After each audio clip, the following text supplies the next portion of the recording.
project. You may ask either of them regarding the project.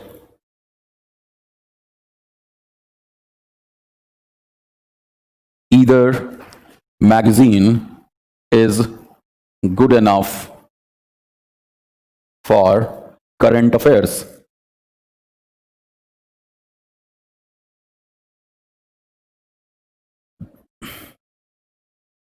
Neither of you is qualified enough for this job.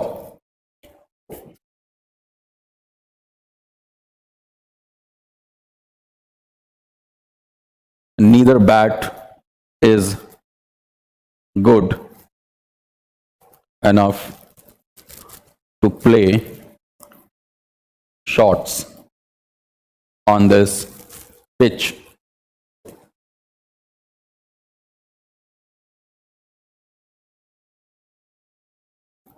Those are beautiful mountains. ये हमारे पास sentences हैं. आपको जिन शब्दों के बारे में बताना है वो है this, each, either, neither, neither and those. आपको बस इतना बताना है कि इनमें से कौन से शब्द जो हैं वो डेमोन्स्ट्रेटिव प्रोनाउन या एडजेक्टिव हैं और कौन से शब्द डिस्ट्रीब्यूटिव प्रोनाउन या एडजेक्टिव हैं. तो इन चारों में से आपको पहचानना है, यानी डेमोन्स्ट्रेटिव प्रोनाउन या डेमोन्स्ट्रेटिव एडजेक्टिव या डिस्ट्रीब्यूटिव प्रोनाउन या डिस्ट्रीब्यूटिव एडजेक्टिव. प्रोनाउन और एडजेक्टिव के बारे में आप भली भांति परिचित हैं बिल्कुल स्टार्टिंग से ही. तो हाँ जी, ज्ञान दे दीजिए और फटाफट लिख के बताइए मुझे कि फर्स्ट सेकंड नंबर लिख के बता दो, मेरे को क्लियर हो जाएगा कि कहां पे प्रोनाउन है, कहां पे एडजेक्टिव है. मैं इस समय ना नाम आपके नहीं पढ़ूंगा, बहुत सारे लोगों के जवाब आ रहे हैं, फटाफट लिखते चले जाइए, फिर हम चेक कर लेंगे कितना है. आपके पास 2 मिनट का टाइम है इन 9 वर्ड्स को बताने के लिए जो 9 सेंटेंसेस में है. 2 minutes you have to answer.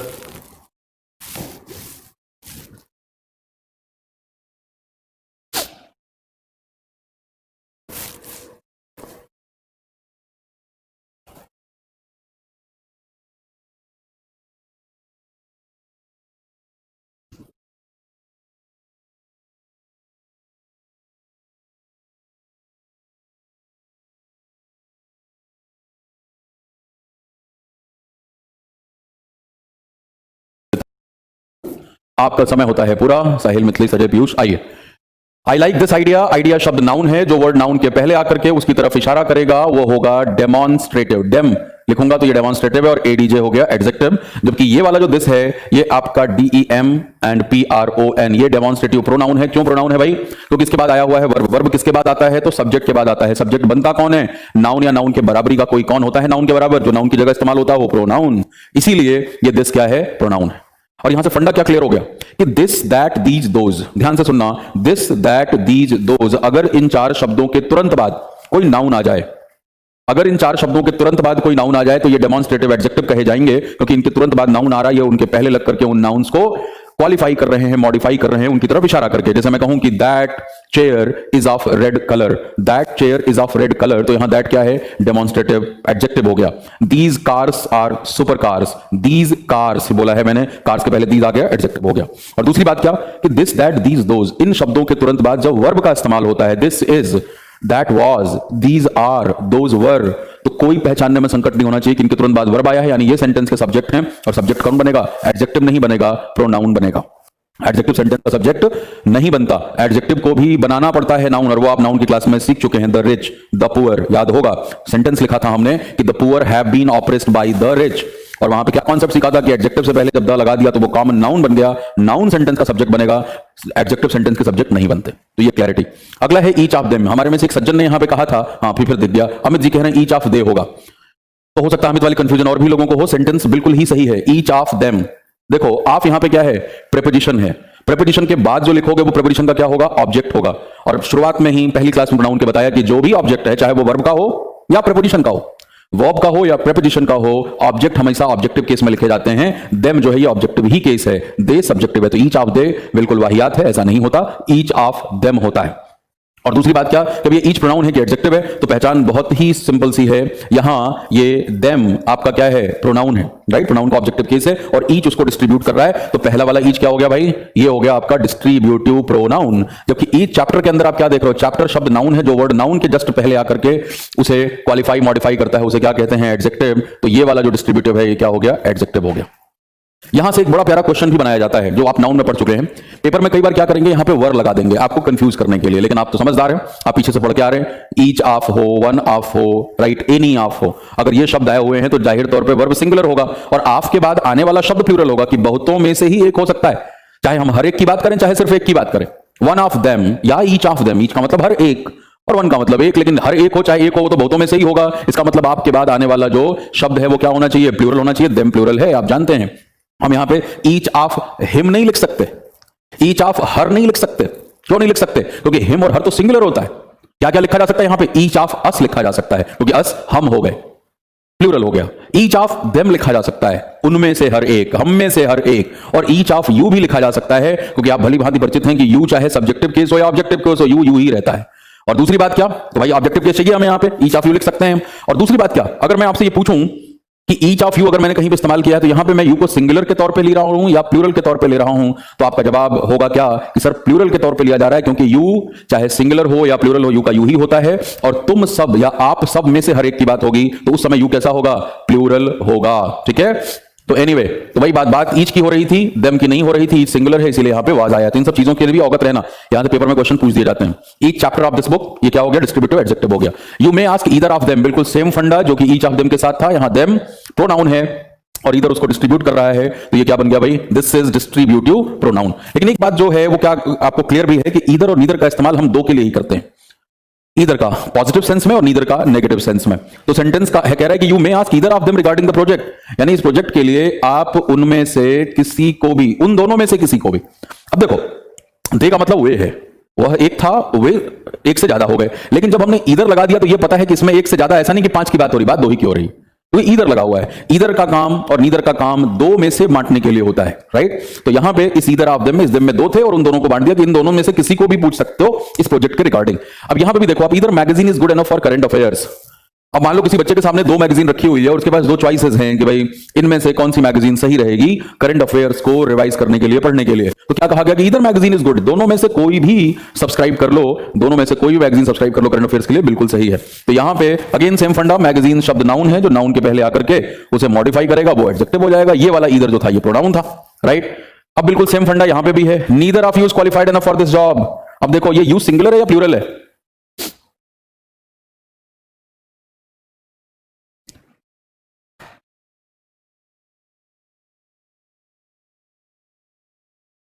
हाँ जी, बहुत बढ़िया। अरे राज साहब, मैंने यहां पे पूछा नहीं, शाहनवाज कह रहे हैं दोनों है, मैं बस सेंटेंस में पूछ रहा, राधिका को सिंगुलर लग रहा है। चलो बहुत सारे लोगों ने प्लूरल जवाब दिया, मैं उनके लिए खुश हूं, पीयूष को भी सिंगुलर लगा है। इस सेंटेंस में पूछ रहा हूं भाई, नीदर ऑफ यू, तो तुम दोनों में से कोई भी इस जॉब के लिए क्वालिफाइड नहीं है। भाई बांट रहे हो ना, बांटोगे एक को क्या है, नीदर के सहारे दो चीजों को एक एक में बांट रहे हो, इधर में भी वही काम कर रहे हो, एक में पॉजिटिव एक नेगेटिव है। बांटोगे कब, जब कोई चीज कम से कम दो होगी तब तो बटेगी, एक को कहां बांटोगे। तो मैं उस कॉन्टेक्स्ट में पूछ रहा हूं कि सिंगुलर है कि प्लूरल है। तो बहुत सारे लोगों ने सही जवाब दिया, ये प्लूरल है। ये बात बार बार क्यों हिट करा रहा हूं, क्योंकि पिछली बार चैप्टर में वो जो पिछला हमारा सेशन था प्रोनाउन का पहला सेशन, वहां आपको क्या समझ में आया कि यू का इस्तेमाल सिंगुलर के तौर पे भी होता है, प्लूरल के तौर पे भी होता है। तो आपको पता तो हो कि कब वो सिंगुलर है कब वो प्लूरल है, और यहां तो कॉमन सेंस है। मैंने कहा ईच ऑफ यू, मैं आपकी तारीफ में कहूं, मान लो आप सभी के यहां सैकड़ों लोग लाइव हैं अभी, कि each of you is intelligent, तो क्या मैं यहां यू में एक की बात कर रहा हूं क्या? अरे मैं तुम सब में से हर एक की बात कर रहा हूं कि तुम सब में से हर एक इंटेलिजेंट है। तो बांटते हमेशा ज्यादा से ही हैं, सिंगुलर से नहीं बांटते। तो जब हम ईच ऑफ यू कह रहे हैं तो जाहिर तौर पे यहां पे ये मान लिया जाएगा कि दो भी हो सकते हैं, दो से बहुत ज्यादा भी हो सकते हैं। लेकिन जब मैं ईदर ऑफ यू कह रहा हूं या नीदर ऑफ यू कह रहा हूं, तब बिल्कुल एक डेडलाइन पक्की सी हो गई, मतलब आपका deadline is wrong word, bottom line, एक बॉटम लाइन बिल्कुल पक्की सी हो गई कि इस यू के अंदर या इस देम के अंदर सिर्फ दो ही होंगे। ईदर ऑफ देम, इस देम में सिर्फ दो है, ईदर ऑफ यू, इस यू में सिर्फ दो है। लेकिन वहीं पे मैं अगर ईच ऑफ यू कह रहा हूं तो इस यू में दो से ज्यादा भी हो सकते हैं, इसमें सैकड़ों लोग हो सकते हैं। लेकिन जब मैंने कहा ईदर ऑफ यू, तो अब उस यू को मैं बांट रहा हूं, उसमें दो ही होंगे। तो ये सब चीजें बहुत ही सटल है, इसमें कुछ रटना नहीं है, कंसेप्चुअल क्लैरिटी बस चाहिए कि सेंटेंस को देख करके पकड़ पाओ। तो यहां पे नीदर ऑफ यू में ये वाला यू डेफिनेटली सिंगुलर नहीं है, प्लूरल है, इसमें कम से कम दो लोग होंगे, और इसीलिए उनको बांट रहा है कि neither of you is qualified enough for this job. तुम दोनों में से कोई भी ना, मान लो दो लोग टेस्ट देके बैठे हो, सारा प्रोसेस हो गया हो लास्ट में, और फिर जो है एचआर मैनेजर कह रहा है कि तुम दोनों में से कोई भी इस जॉब के लिए क्वालिफाइड नहीं है। तो ये नीदर क्या हो गया, डिस्ट्रीब्यूटिव तो है और है क्या, प्रोनाउन। लेकिन neither bat is good enough to play shots on this pitch, होगी किसी खास तरह की पिच, और एक बल्लेबाज के पास दो बैट्स रखे हुए हैं, वही दोनों चॉइसेस हैं उसके पास, कि अभी कोई और बैट उसे नहीं मिल पाएगा खेलने के लिए। तो क्या कहा जा रहा है कि neither bat is good enough, इन दोनों बैट में से ना कोई भी बैट अच्छा नहीं है इस पिच पे शॉट्स खेलने के लिए, राइट। तो वही वाली बात कि यहां पे बैट नाउन, नाउन के जस्ट पहले जो आएगा वो बन जाएगा एडजेक्टिव, और ये हो गया आपका डिस्ट्रीब्यूटिव एडजेक्टिव। और दोज आर ब्यूटीफुल माउंटेन्स, अभी बता दिया हूं पहले ही, दिस दैट दीज दोज के बाद वर्ब आ जाए तो ये क्या बन जाते हैं, ये बन जाते हैं आपके प्रोनाउन। ये हो गए आपके डिस्ट्रीब्यूटिव नहीं, डेमोन्स्ट्रेटिव है। इशारा कर रहे हो, खड़े हो दूर, पहाड़ियां नजर आ रही हैं, बता रहे हो दोज आर ब्यूटीफुल माउंटेन्स, तो वहां पे वो दोज डेमोन्स्ट्रेटिव है, संकेतवाचक। डेमोन्स्ट्रेशन का मतलब संकेत करना, इशारा करना। तो ये इनकी पहचान थी। और अब मैं आपको बताता हूं कि जैसे मैंने कहा कि पैरासिंबल्स के क्वेश्चन में कैसे ये मदद करते हैं, जिसको PQRS SSC का बच्चा बोलता है। यहां इनकी मदद से आपके कम से कम 60-70% क्वेश्चंस हो जाते हैं जो SSC लेवल के हैं। जब पैरासिंबल्स पे आएंगे तो आप देखेंगे उस समय। जैसे यहां पे मैंने इस्तेमाल किया अगर ये सेंटेंस कि this ideology was not very popular in the 19th century. This ideology was not very popular. अब मैंने कहा दिस आइडियोलॉजी, इसका मतलब अगर P स्टेटमेंट में ये लाइन लिखी है ना, PQRS P में अगर लिखा है ये this ideology is not very was not very popular in the 19th century, तो समझदार बच्चे को पता लग गया कि भाई P स्टेटमेंट पहले तो नहीं आएगा, पहले वो लाइन आएगी जिसमें किसी खास आइडियोलॉजी का, विचारधारा का जिक्र हो, तब आप कह सकते हो this ideology was not popular. और ऐसे क्वेश्चन में मान लो ऐसे ऑप्शन दे दिया है PRQS, PQSR, राइट, QPRS और QSRP। ये वाला बच्चा जिसकी समझदारी है, जिसको प्रोनाउन एडजेक्टिव समझ में आता है, उसे समझ में आ गया कि यार P वाले स्टेटमेंट में लिखा है दिस आइडियोलॉजी वाज नॉट, इतना उसके आगे वो पढ़ेगा ही नहीं।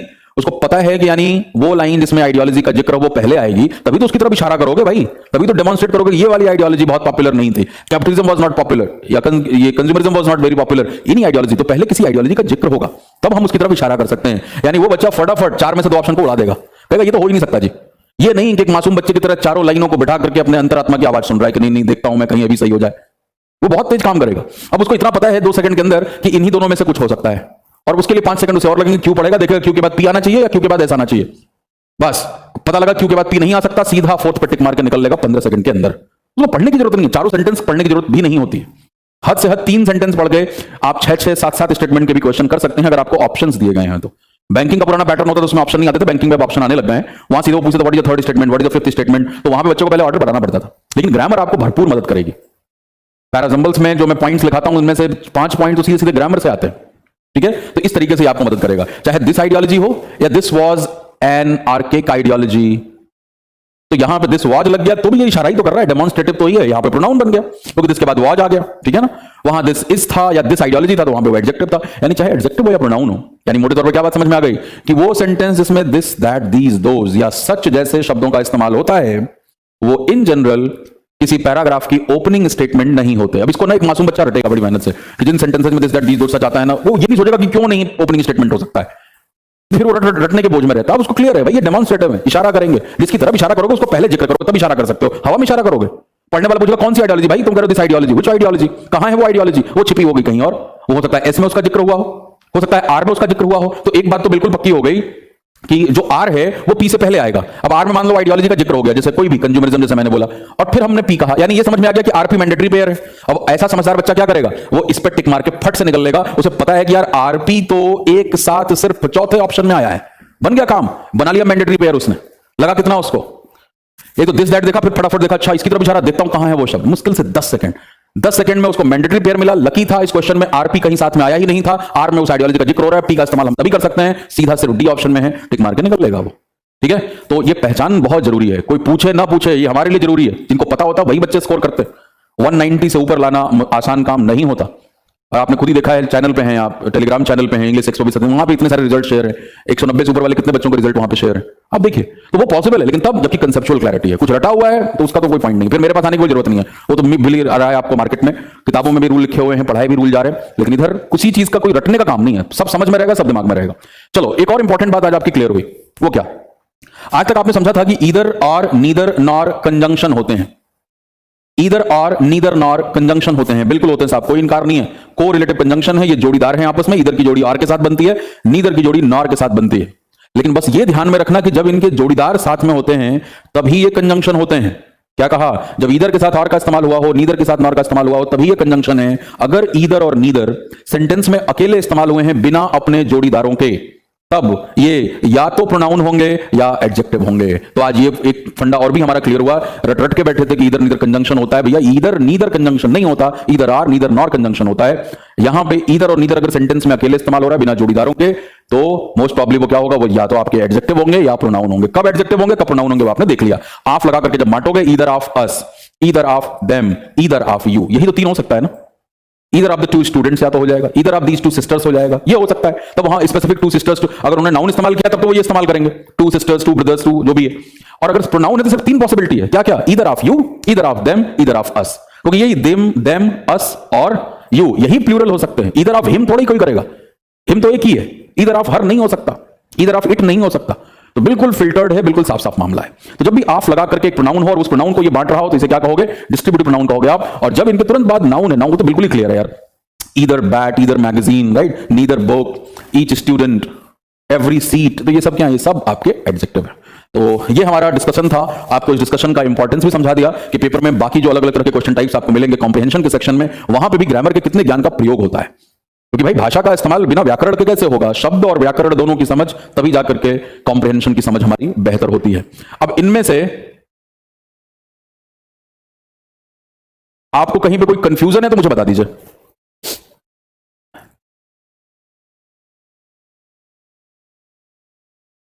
मजा आ गया Ishant?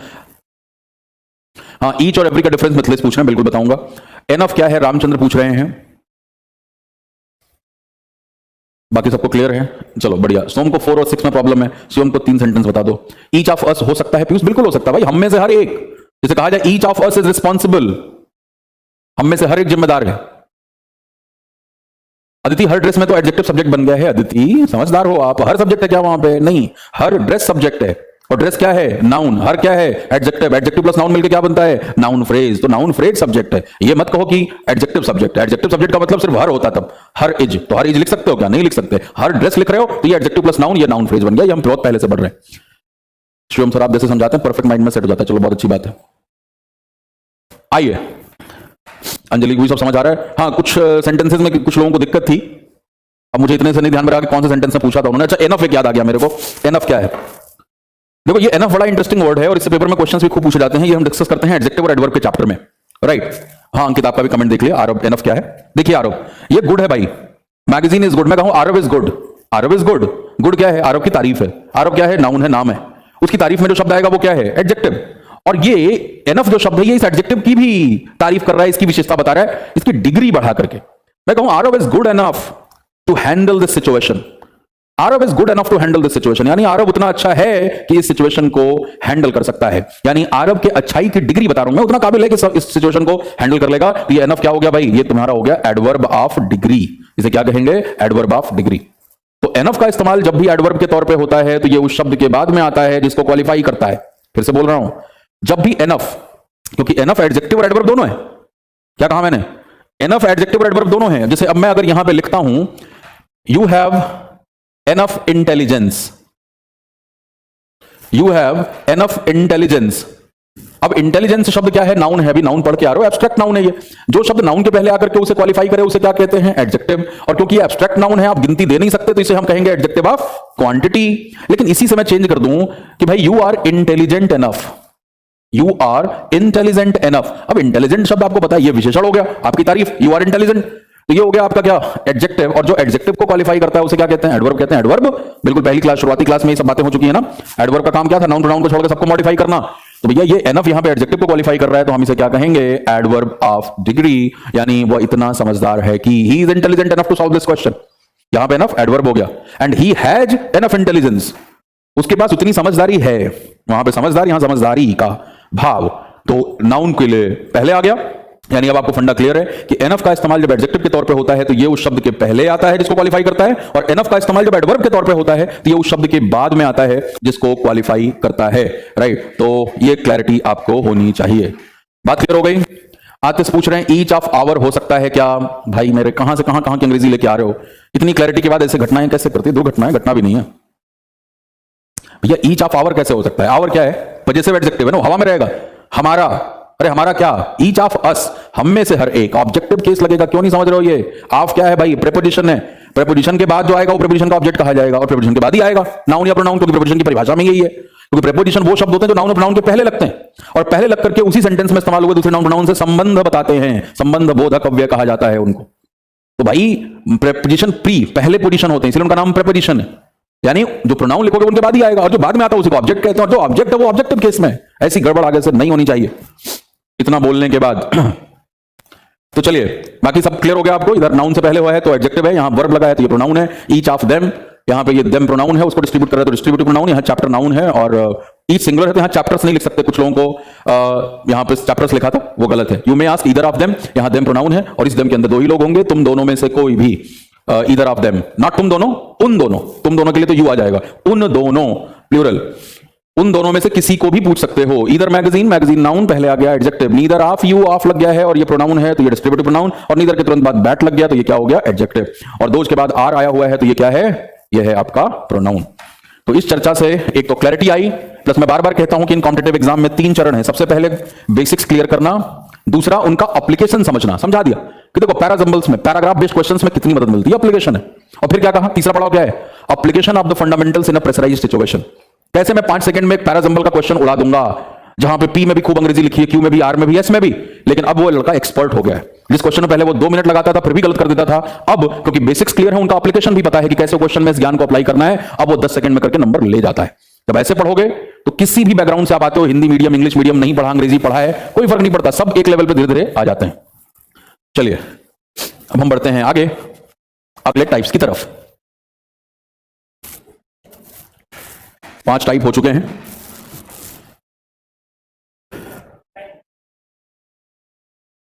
Next one is the interrogative pronoun.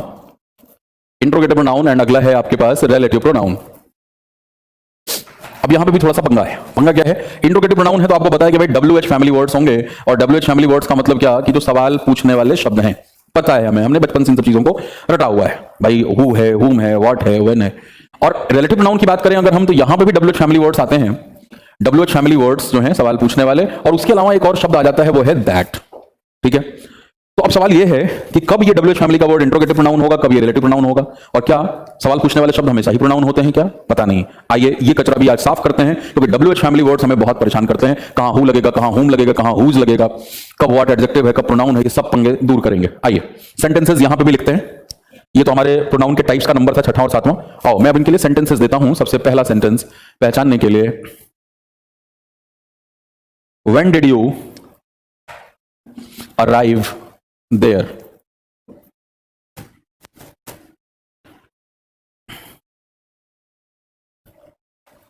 Why did you come late?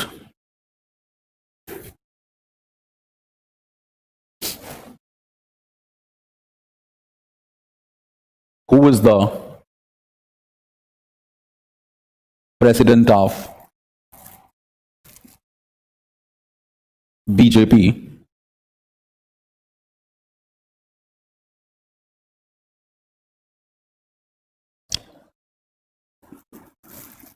Which is your favorite book? Which movie do you like the most?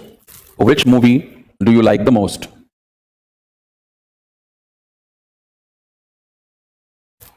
Whom did you meet yesterday?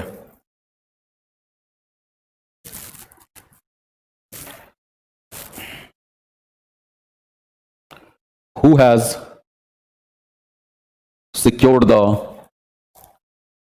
first position?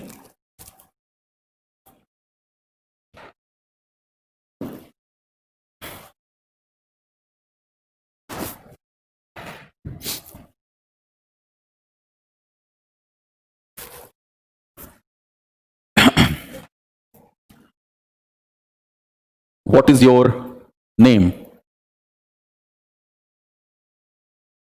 What time have you started this class? What time have you started this class?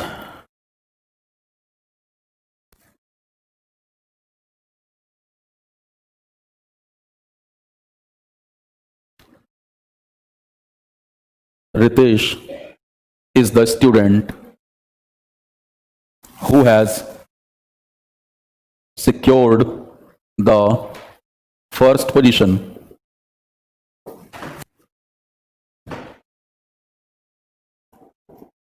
Ritesh is the student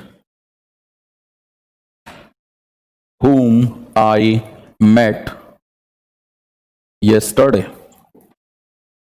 चलो, अब जहां जहां WH family के word आए ना, उनकी कुंडली आपको बतानी है कि कहां पे कौन सा रोल ये निभा रहा है.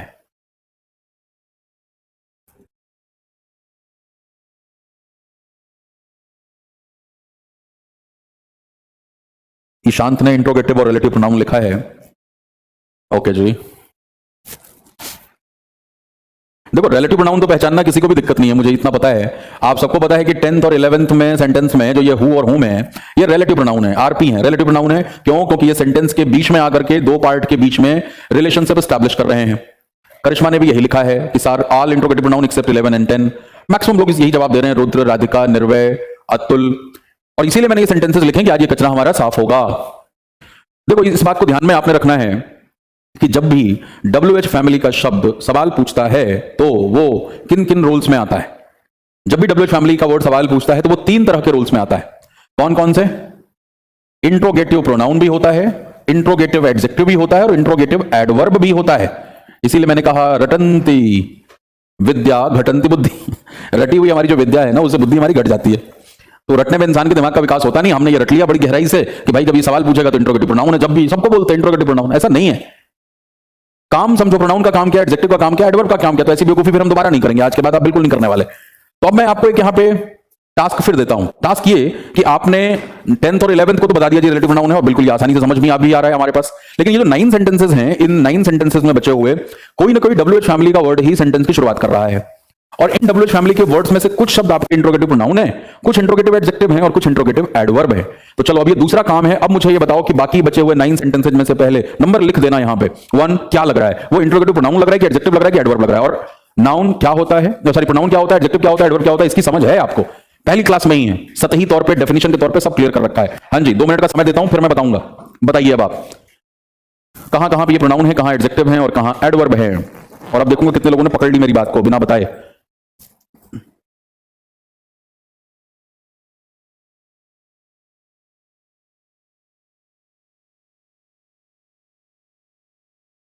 बहुत बढ़िया, वरुण का जवाब बिल्कुल सही है.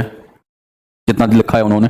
मोहित, पंकज, रियाज, निर्भय, संदीप, मोहित, करिश्मा, शिवम सभी कोशिशें कर रहे हैं. बहुत अच्छा, अपनी कोशिश कर लीजिए, फिर मैं बताता हूं. राधिका, राजेश, मिथिलेश, विनीत, योगेश, निर्भय, कविता, निकिता, वरुण, विकी, रुद्र, सुभाष, योगेश, अंजलि, बबलेश.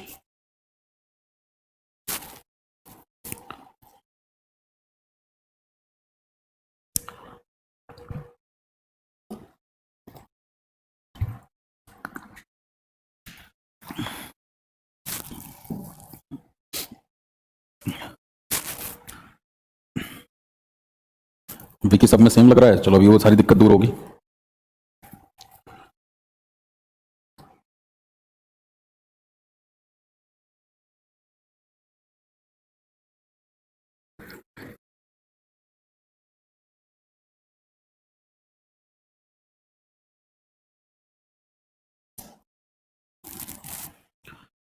चलिए, आपका समय होता है पूरा और अब मैं बता देता हूं.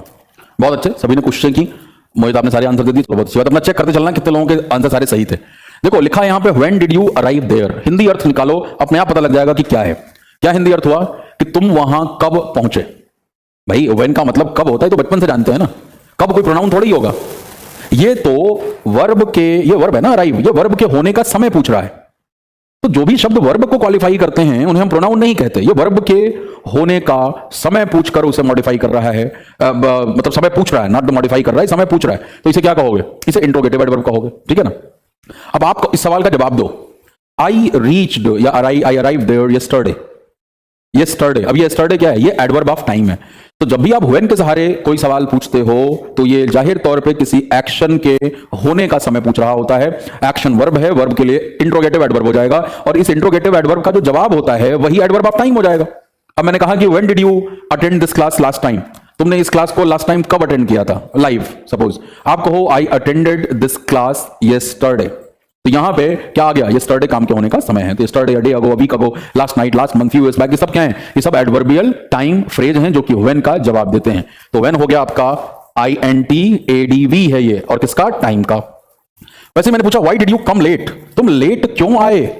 कम है वर्ब, ये वर्ब के होने का कारण पूछ रहा है, तो अगेन क्या हो गया? इंट्रोगेटिव एडवर्ब ऑफ रीजन, ये कारण है भाई। Why did you come late, ये इंट्रोगेटिव एडवर्ब है, और लेट जो है ये एडवर्ब ऑफ मैनर है। बहुत सारे लोग लेट और लेटली में कंफ्यूज होते हैं, फर्क नहीं पता लगता उन्हें। पेपर में आ जाता है train came lately at the station, वाहियात सेंटेंस है। ट्रेन केम लेट, लेट का मतलब होता है देर से, लेटली का मतलब होता है रिसेंटली, हाल फिलहाल में। एडवर्ब के चैप्टर में इसको एक्सप्लोर करेंगे हम। तो एनीवे, लेटली का मतलब मोटे मोटे तौर पे जान लो, हाल फिलहाल में होता है, रिसेंटली होता है, लेट देर होता है। तो ये आपका एडवर्ब ऑफ मैनर है, और यहां पे वाई जो है ये इंट्रोगेटिव एडवर्ब ऑफ रीजन है।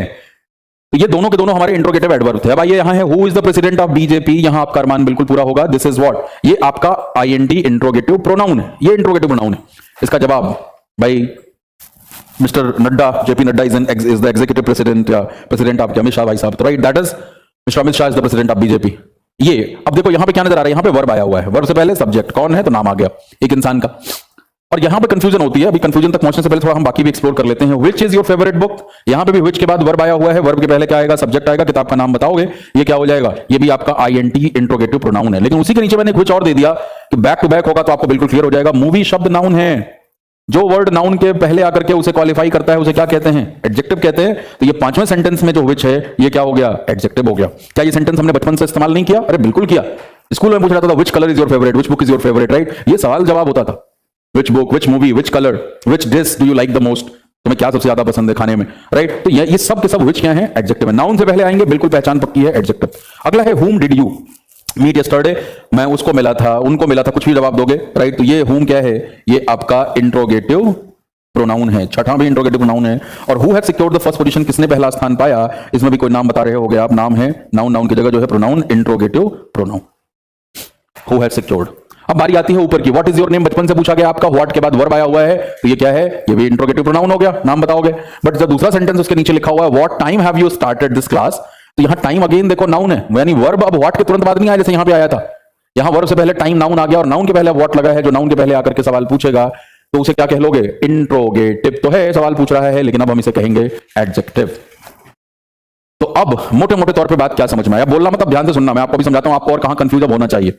एक बात आपको बिल्कुल पक्की हो गई कि यार इंट्रोगेटिव एडजेक्टिव तो सर मैं पहचान लूंगा, मुझे कोई दिक्कत नहीं है। अभी आपने डेमोन्स्ट्रेटिव और डिस्ट्रीब्यूटिव में भी वही बात समझाई है, इंट्रोगेटिव में भी बिल्कुल वही बात है कि भाई उस शब्द के तुरंत बाद नाउन आ जाए तो एडजेक्टिव हो जाएगा। दिस बुक, ईच स्टूडेंट, ये सब एडजेक्टिव है। वैसे ही वो which book, which movie adjective हो गया, व्हाट टाइम एडजेक्टिव हो गया, हुज बुक इज दिस, किसकी किताब है ये, तो हुज बुक, बुक से पहले हुज आ गया तो एडजेक्टिव। सर हमें एडजेक्टिव पहचानने में कोई दिक्कत नहीं है, लेकिन सर कंफ्यूजन अभी भी बरकरार है, कहां पे? प्रोनाउन में और एडवर्ब में। और क्यों बरकरार है भाई? बरकरार इसलिए है कि सर अगर हम प्रोनाउन का एग्जांपल लें या एडवर्ब का एग्जांपल लें, एडवर्ब मैंने दो ही लिखा है, हु इज, यहां पे भी WH फैमिली के वर्ड के बाद वर्ब आ रहा है, व्हाई डिड यू में भी वाई के बाद हेल्पिंग वर्ब आ रहा है, यहां पे भी हेल्पिंग वर्ब आया, इधर भी हेल्पिंग वर्ब आया। तो कैसे हम ये तय करें कि कब वो WH फैमिली का वर्ड एडवर्ब है और कब वो प्रोनाउन है? क्योंकि दिखने में तो एक ही जैसे लग रहे हैं, दोनों के बाद हेल्पिंग वर्ब आ गया।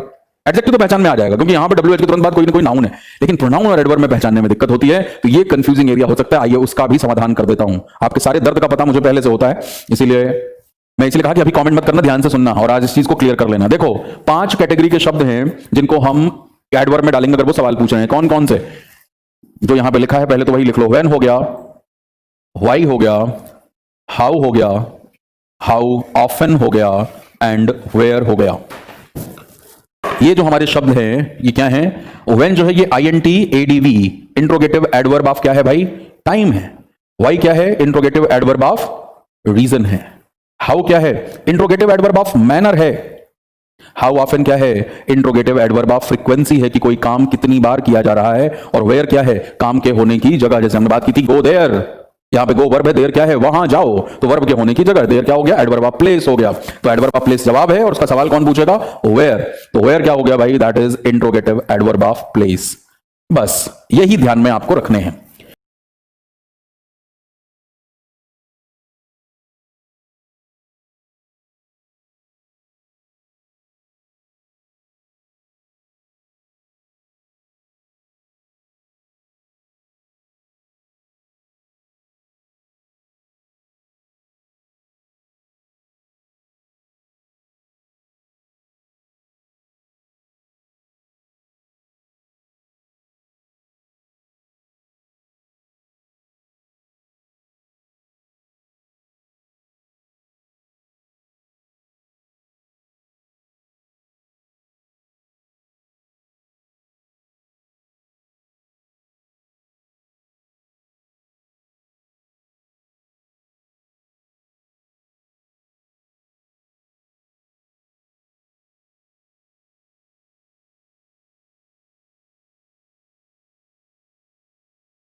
कि अगर सेंटेंस के अंदर वर्ब के होने का समय पूछा जा रहा है, वर्ब के होने का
कारण वर्ब के होने का तरीका, मैनर, जैसे कहा जाए कि how did you perform in your last test, तुमने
अपने पिछले टेस्ट में कैसा परफॉर्म किया, तो यहां ये थोड़ी कहोगे सवाल पूछने वाला शब्द इंट्रोगेटिव प्रोनाउन है, और सर हाउ के बाद तो आया भी है डिड।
हेल्पिंग वर्ब आता है तो अरे नहीं, वहां काम के होने का तरीका पूछा, उसका जवाब क्या दोगे आप? उसका जवाब आप दोगे आई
performed well, I performed brilliantly in my last test.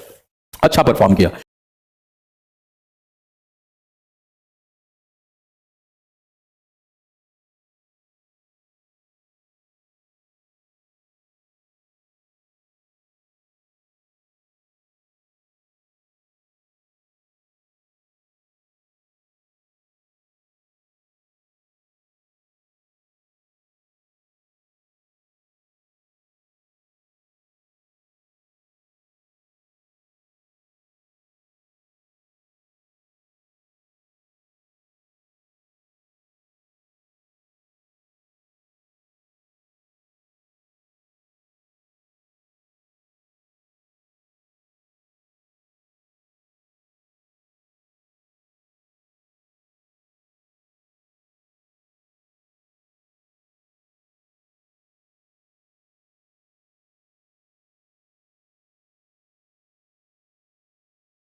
मैं पूछूं आपसे कि how often do you visit this place, या how often do you attend this class in a day?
तो आप में से बहुत सारे लोगों ने बताया कि सर हम आपकी क्लास 2 बार देखते हैं, एक तो लाइव देखते हैं उसमें बहुत मजा आता है, जितना नोट्स लिखना होता है लिखते हैं, फिर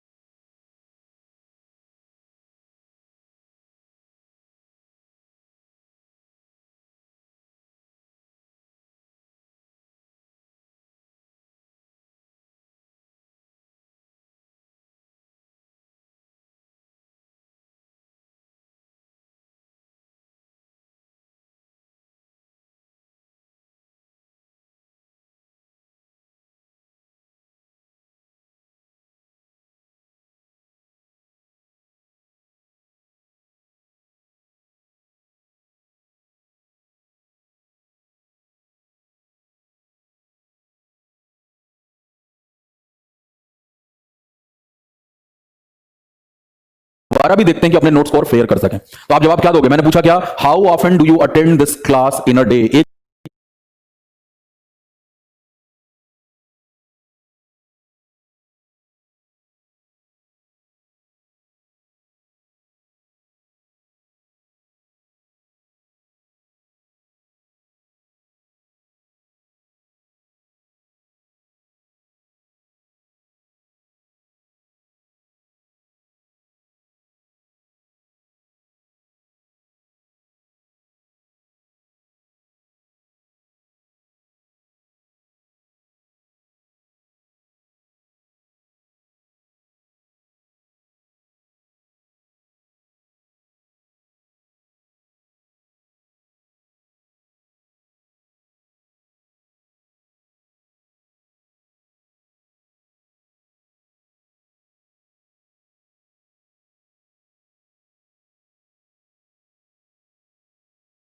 एक दिन में आप इस क्लास को कितनी बार, बारंबार था, फ्रीक्वेंसी क्या है, कितनी बार अटेंड करते हो? तो आप क्या कहो?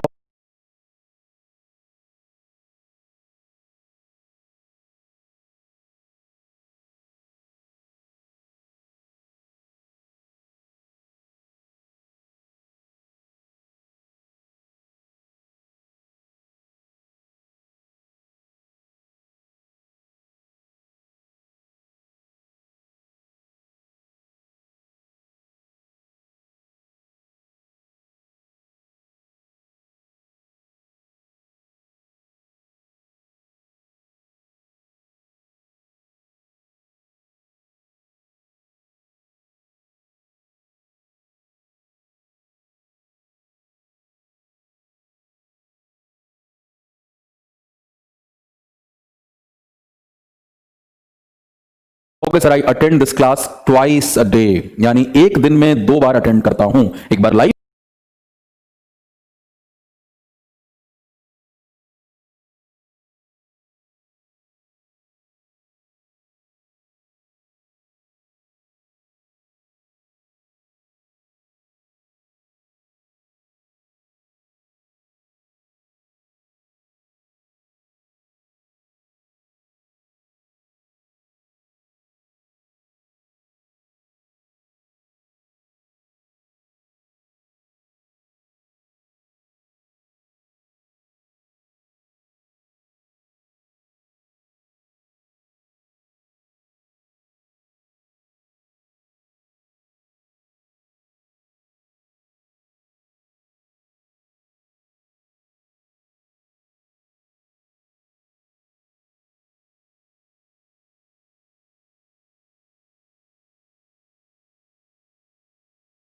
और एक बार फिर स्पीडोमीटर लगा करके तेजी से बढ़ा करके कि जो भी कहीं कंफ्यूजन रह गया हो वो सब क्लियर हो जाए।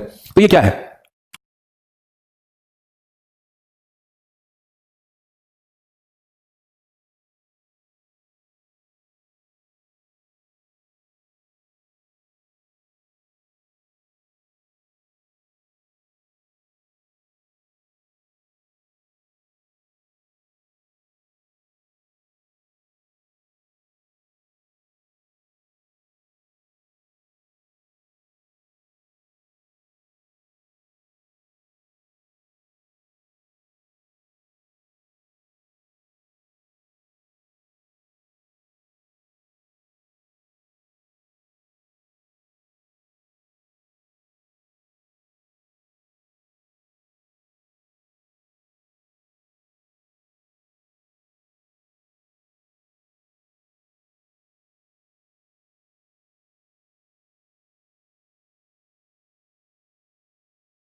I attend this class twice, twice हो गया फ्रीक्वेंसी, ये प्रोनाउन नहीं है। वैसे ही जैसे मैंने कहा why did you come late, तो आप बताओगे सर ट्रैफिक इज